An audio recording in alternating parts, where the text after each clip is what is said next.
weltare ɓiɓɓe fulɓe andu diine maɗa fedde heblo sukaɓe afrique weltare tv takkusan yoni to ndulumaji demɓe to ndulumaji funeɓe to wudduro to keɗele to aali wuure to sadele to guijilona to ciloñam ko on takkusan juuɗa ha e nder galle ceerno mamadli to dunga e ko taari ɗum kala ene jeeya e gardidi kabaruji men to leydi Mauritanie landa idp dino moɓodira allah mum e mittinga muɗum ñande aseta ɓennuɗo to mbaña to leydi Sénégal ko accident musɗo waɗi e dow lawol faade aéroport sappo jeetati neɗɗo gañima hen to leydi Mali gila kay jokkodiral wultini jokkodiral mum hakkude mum e leydi Russie kala saaha teskama laaɗe diwoje ummotoɗe leydi Russie ene keewi juurade e nder bowal diwoje ngal Bamako addude balle ko fati e mbadi humanité bisimilla mon e ketki hotodirte joni piren pacciren.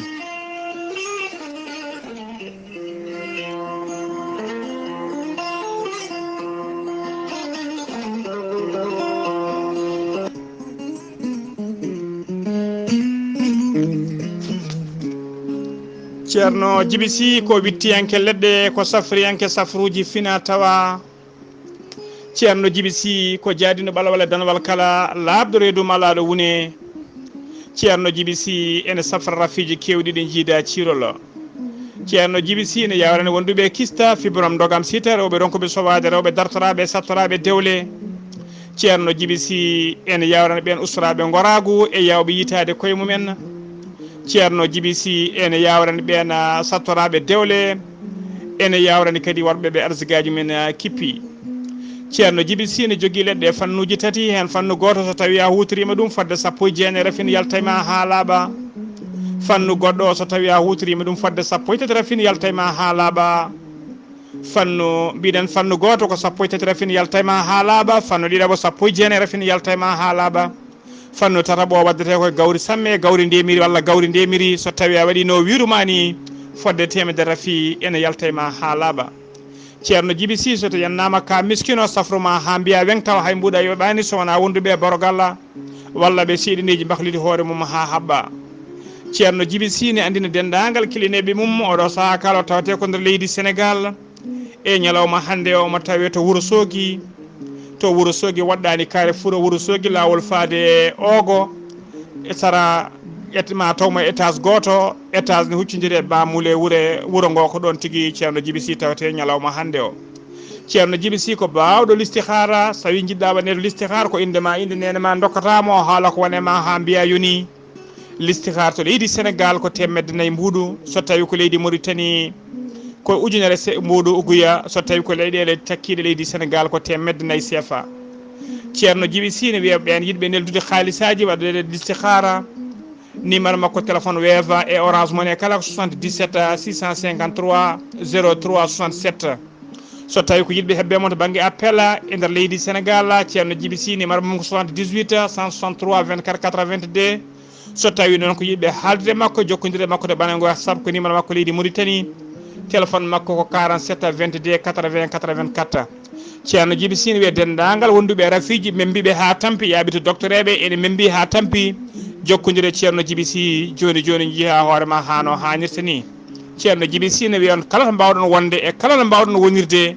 leɗɗe mon e safruji mon so tawi on pamodirima yette juuɗe ma to mbawɗa wonde kala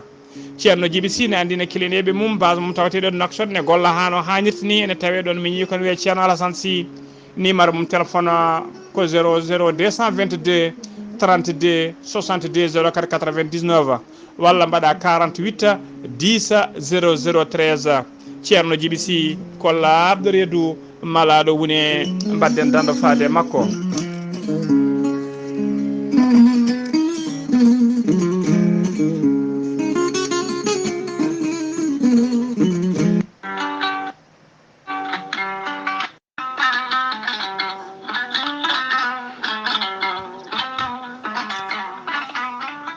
fulɓe mbi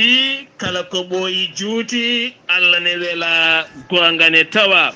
gorel tayya hewɓe ceetima gila tan nani gorel tayya mbatti yarde ɗuma nji hen nafoore mawnde no feewi ɓen yanoɓe ha tuƴi natti wawdiyade jama ni juma ni jokkoyde enɗama hewɓe hen kolliti mbatti yarude koyɗe mumena gorel tayya ko kawisaji mawɗi ko lekki iwre kento koridinoro way kono ha ko wargani a wulna ndiyam ma ha wula juppa hen aɗa yara aɗa yiito cellal ɓandu maɗa an joguiɗo caɗele AVC karƴaga mo ƴiƴam dogata e ɗaɗi muma ɓandu jaaɗoru ɓandu wuloru ɓandu musoro jokkodire gorel tayya joni joni keɓa hen ko laaɓi sa yiɗi hebde site internet mo gorel tayya jangana hoore maɗa mbatta ko www.goreltayya.com sa yiɗi hebde tongoɗe gorel tayya woto woɗɗo joni joni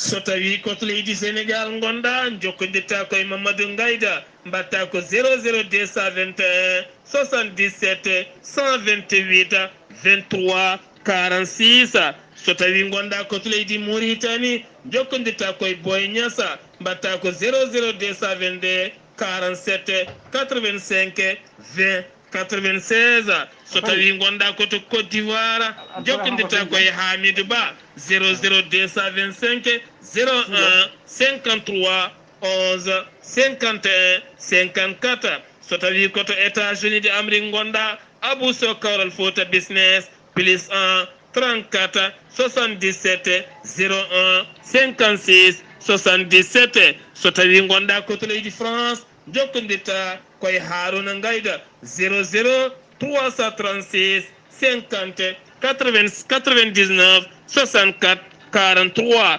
musidɓe tedduɓe cafroɗena gorel tayya tode kaburuji mon e ɗemngal pulaar Afrique, Asie, Europe, Amérique, Moyen-Orient, Océanie.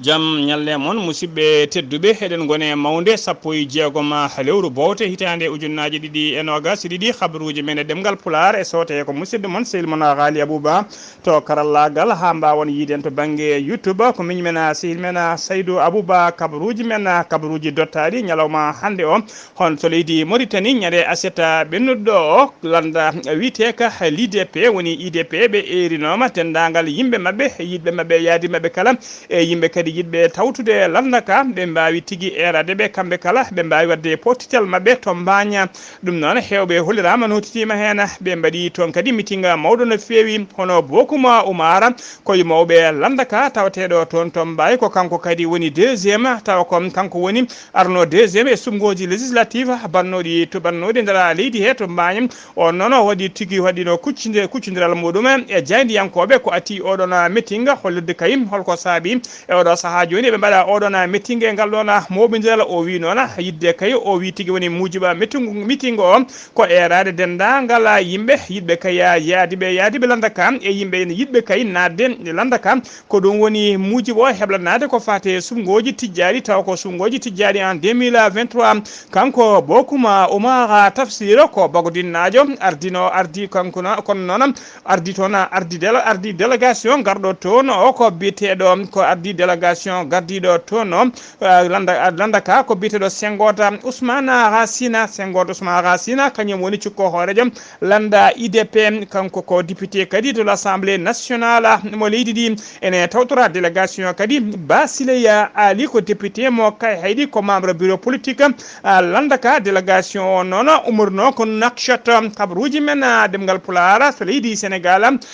Sénégal di wuro bitego guitta ene tawe sunare mawnde no fewi e gor tawe noon e nder commune mo Linguére eɓe tawe sunare mawnde no fewi jaltugol aduna khalifa général mabɓe biyetenoɗo Serigne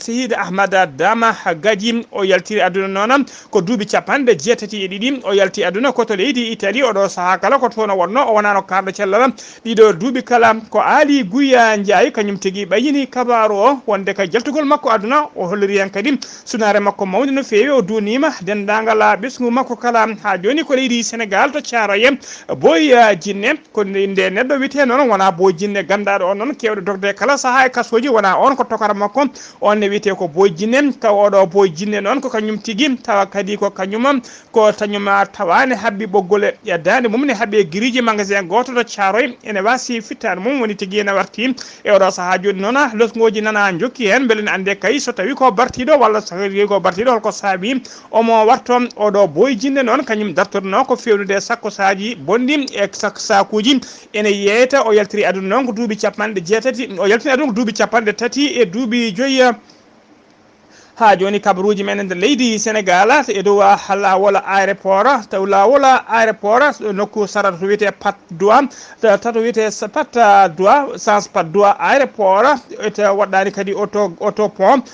pont gonɗo en face des bureaux ji SDE ko accident musto waɗi toon ko bis jaga diaye doganno dogdu fakkinde no fewi ko kañum tigui bubɓi e auto personnel dogannoɗo yeeso makko gonnoɗo yeeso makko waɗi tigui hayso hani goto mayani hen kono waɗi sappo e jeetato neɗɗo gañiɓe hen e nder ɓen sappo e jeetato gañiɓe hen ɗiɗo ene tampi sanne ha joni kabaruji men e ɗemgal pulaar to leydi Sénégal ha joni jehen ha to Medina Gounass jabɓuɗen musidɗo men Amadou Sambalo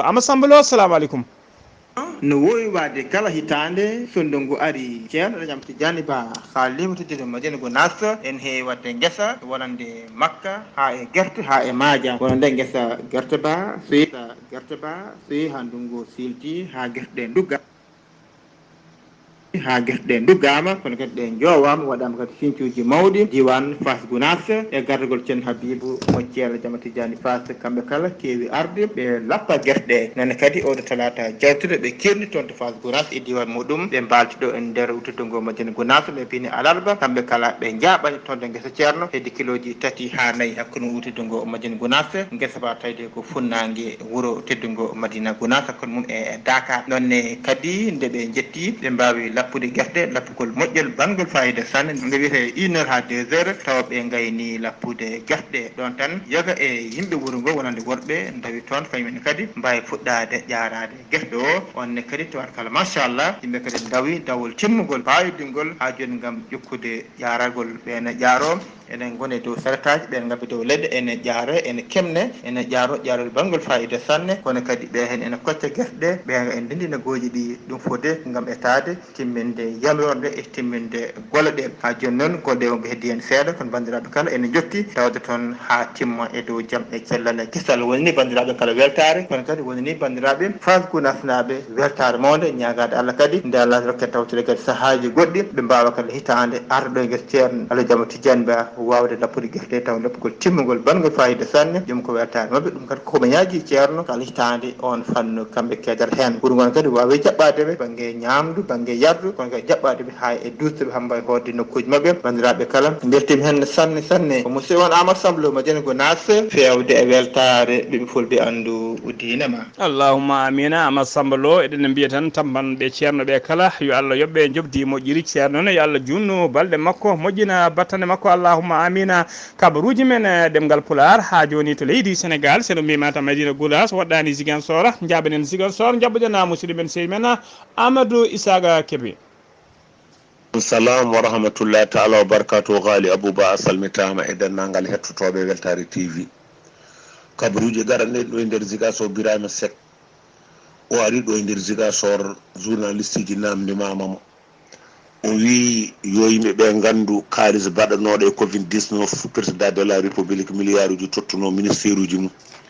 ina wayno jaade haygo ɗum noon ISIE yaltini holɗum contrôle kamɓe eɓe ñaami kalis o yiyaka ɗum noon noddi président de la république yo waw darade ko ɓuuri yawde yaccade beele ɗiɗo kalisaji gandiɗo ndiwi so ronki ɗum ko caɗele ɓeydanta yimɓeɓe ɗo noon e nder Ziguinchor étudiaji vritel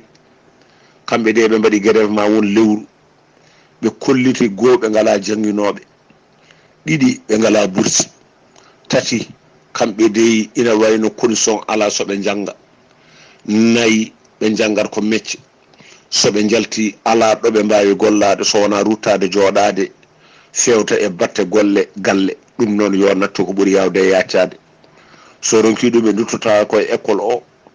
ɗum noon laamu ngu yo yaw nanandeɓe ɗeɗo gueɗe